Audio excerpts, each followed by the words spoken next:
stories should not be told, and some voices should not be heard in the dark. But you chose to click on this video. What you will hear tonight has actually happened, or maybe it is still happening now. Welcome to Creep Story, where fear begins after midnight.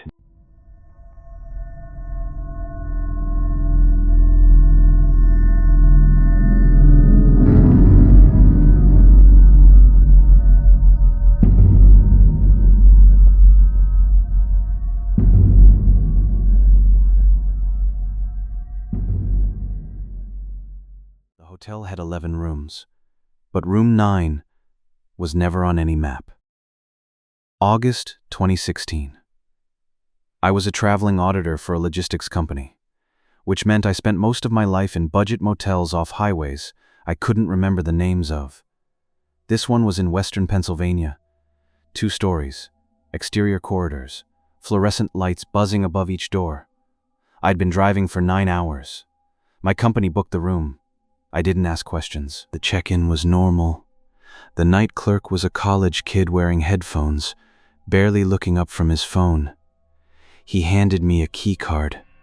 Room 10, second floor, end of the corridor. I walked past rooms 6, 7, 8, then a blank wall with no door. Then 10, 11, 12. No room 9. Weird layout, I thought. Old building. Renovations. I'd seen stranger things. I called my wife around 11 p.m. We talked about her day, the kids, nothing important. Then she asked, "How's the room?" I said it was fine. Quiet. She paused. "You sound weird. Is everything okay?" I told her I was just tired, but something felt off. The silence in that hallway was absolute. No AC hum, no traffic, no voices. I looked through the peephole. The corridor was empty. But the light above where room 9 should have been was flickering. At 1:30 a.m., I heard a door open. I checked the peephole again. A woman in a gray dress was standing in front of the blank wall, facing it, like there was a door there. She turned her head, slowly, toward my door. I stepped back. My heart was pounding. I told myself I was exhausted. I was seeing things. Then my phone buzzed. A text from an unknown number. "You're in the wrong room." I called the front desk. No answer. I tried 3 times. At 3:47 a.m., I heard knocking, not on my door. From inside the wall. 3 knocks. Pause. 3 knocks. Pause. Then a voice, muffled, coming from behind the wallpaper where room 9 should be. "There's someone in here with me." I grabbed my bag and ran. Down the stairs. Through the lobby. The college kid was gone. The front desk was empty. A sign on the counter read, "Back in 15 minutes." Dust covered the keyboard. A coffee cup sat next to a half-eaten sandwich.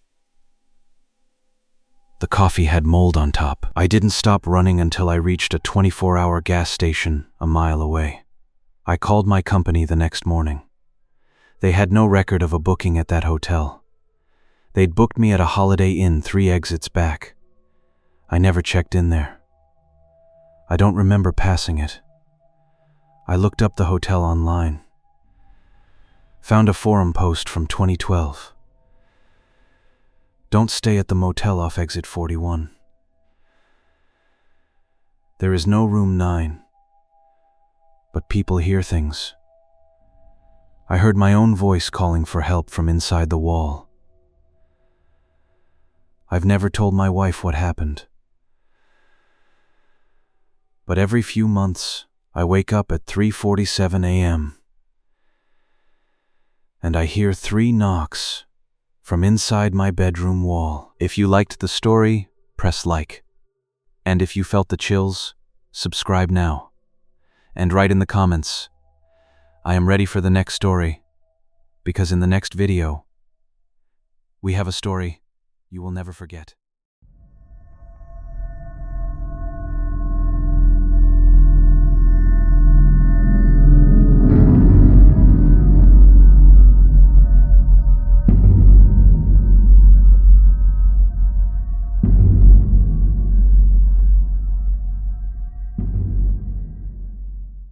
He called me by name before I gave him my ID, and he smiled like we'd met before. This happened in October 2020. I was driving from Atlanta to Nashville for my grandmother's funeral. It was supposed to be a 4-hour drive, but a storm turned it into 7. I pulled off the interstate around 11 p.m., desperate for sleep. The motel was called the Starlight Inn, neon sign half-lit. The S and T were out, so it read, AR Light. I'm a researcher. I notice details. That's my job. So when I walked into the lobby, I cataloged it automatically. Vinyl chairs from the 1980s, faded carpet with cigarette burns, a vending machine that hummed too loudly. Behind the counter was a man in his 50s. Gray hair, glasses, friendly smile. I was reaching for my wallet when he said, Good evening, Ms. Delacroix. We've been expecting you. I stopped. My hand froze on my ID. I haven't given you my name yet. He smiled wider. We have ways of knowing. Room 6, 3rd floor. I looked around. This was a 2-story building. There was no 3rd floor. I laughed nervously, asked if he was joking. He stared at me. His smile didn't change. Room 6, he repeated. You'll find it. I took the key. Brass. Heavy. A plastic tag that said Room 6, and nothing else. I walked up the exterior stairs. 2nd floor ended at Room 12. No 3rd floor. I turned to go back to the lobby. The door behind me opened. A woman stood there. Room 7. She looked terrified. There's no 3rd floor, she whispered. He keeps sending people there. Don't go back to the lobby. I asked her what she meant. She shook her head and closed her door. At 2 a.m., I heard footsteps outside my room. Slow, deliberate. They stopped at each door. 6, 7, 8. Then my phone buzzed. A photo from an unknown number. It was a picture of me, sleeping, in this room. From above. I called 911. They asked for my location. I looked outside. The sign said, Starlight Inn. The operator went quiet. Ma'am, that motel closed in 1987. It's been condemned for decades. There's no building at that address. I looked at the parking lot. My car was the only one there. The lobby lights were on. The clerk was standing at the window, watching me. He raised one hand, waved, and mouthed my name. I ran, 4 miles in the rain, until I found a truck stop. The police searched the area. They found nothing. An empty lot, overgrown grass, a concrete foundation where a building used to be. I changed my name 2 months later, moved to a different state. I don't know why. It felt like the only thing to do. Last month, I checked into a hotel for work. The clerk smiled at me. "Good evening, Miss Delacroix. We've been expecting you." My legal name isn't Delacroix anymore. I changed it. I don't know how he knew. I checked out that same night. I've been sleeping in my car since. If you liked the story, press like. And if you felt the chills, subscribe now. And write in the comments, "I am ready for the next story," because in the next video, we have a story you will never forget.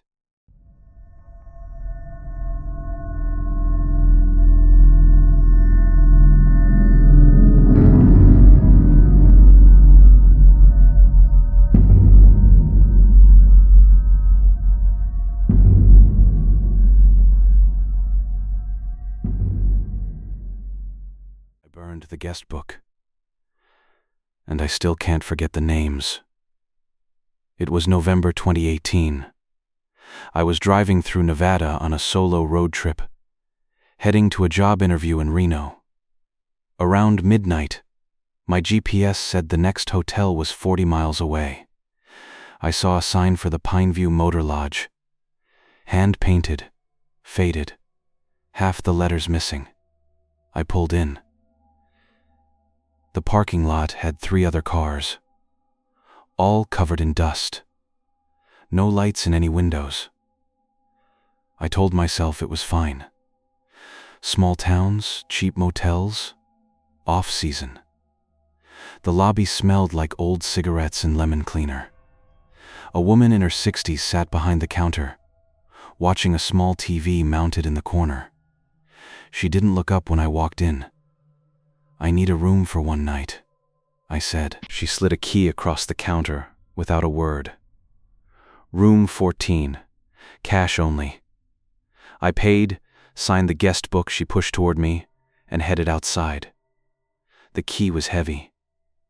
Brass, old-fashioned, the kind you'd see in a movie from the 1970s. When I opened room 14, the bed was made, fresh towels in the bathroom. Everything clean, too clean. There was no dust on the nightstand, no smell of stale air, like someone had just walked out 5 minutes ago. I told myself housekeeping had just finished. I was tired. I needed sleep. At 2 a.m., I woke up to a sound. Paper shuffling. The guest book was sitting on the nightstand. I didn't remember bringing it inside. I must have. I was exhausted. That's what I told myself. I opened it. 43 pages filled with names, dates going back to 1987. Then I noticed something. Every name, every single one, had the same checkout date. November 15th. That was tomorrow. I flipped to the most recent page. The name above mine was M. Sullivan. November 12th. Checkout. November 15th. 3 days ago. I went to the front desk. The woman was gone. The TV was off. The light in the parking lot flickered. The 3 dusty cars. I looked closer. Their license plates were from different states. Nevada, Arizona, Oregon. All had expired registrations from 2011, 2009, 2014. I called the number on the room key tag. A phone rang somewhere in the building. Then, a voice picked up. "We've been waiting for you to finish signing." It was the woman from the front desk, but her voice sounded different, younger. I asked her about the guest book, about the dates, about the cars. "You'll understand in the morning," she said. "Everyone does." I grabbed my bag, ran to my car. The engine wouldn't start. The guest book was still in my hand. I don't remember picking it up. I walked 6 miles to a gas station. Called a tow truck. When they came, my car started immediately. The driver looked at me like I was crazy. The Pineview Motor Lodge wasn't on his GPS. He said that road hadn't had a hotel since 1997. It burned down. I still have the guest book. The last page has my signature. Below it, in handwriting that isn't mine. Check out. Pending. I've moved 3 times since then. Every November 15th, I wake up at 3 a.m. to the sound of paper shuffling. I've never burned it. I'm too afraid of what I'd find in the ashes. If you liked the story, press like. And if you felt the chills, subscribe now. And write in the comments, I am ready for the next story, because in the next video, we have a story you will never forget.